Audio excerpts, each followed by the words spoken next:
Shivkranti TV, आपली माणसं, आपल्या बातम्या, समाज मनाच्या कल्याणाच्या, हिताच्या, अन्याय अत्याचार निवारणाच्या, ज्ञान विज्ञानाच्या, युवक विद्यार्थ्यांच्या, उद्योगधंद्याच्या, शेतकरी शेतमजुराच्या, आर्थिक राजकीय हिताच्या बातम्या।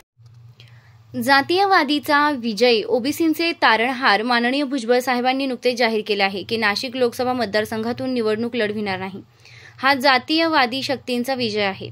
भुजबळ साहेबांच्या विरोधात कितीतरी कुंत्रे भुंकत आहेत।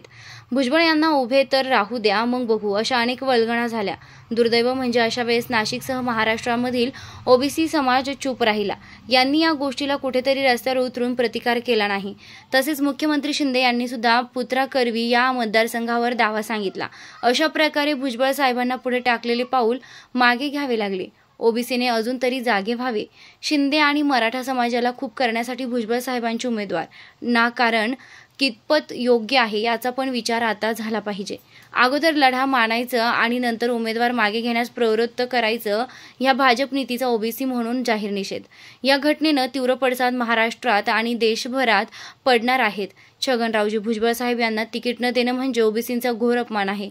ओबीसी नाराज होऊन ओबीसी बीजेपीला पर्यायानं एनडीए आता राहणार नाही। शिंदे गट, भाजप गट एनडीए पक्षांना झटका दिलाच पाहिजे।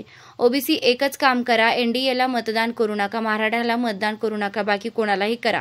चमत्कार केल्याशिवाय, उपद्रव मूल्य दाखविल्याशिवाय हे जातीवादी ठिकाणावर येणार नाहीत। जागो ओबीसी जागो। अन्याय करणाऱ्यापेक्षा अन्याय सहन करणारा गुन्हेगार आहे। शिवक्रांती टीव्ही दिनबंधू न्यूज संपादक सत्यशोधक शंकरराव लिंगे।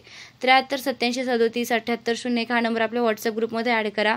व्हिडिओ बातमी लाईक शेअर करा, सबस्क्राईब करा, फॉरवर्ड करा, कमेंट करा, आयकॉन बेल दाबा।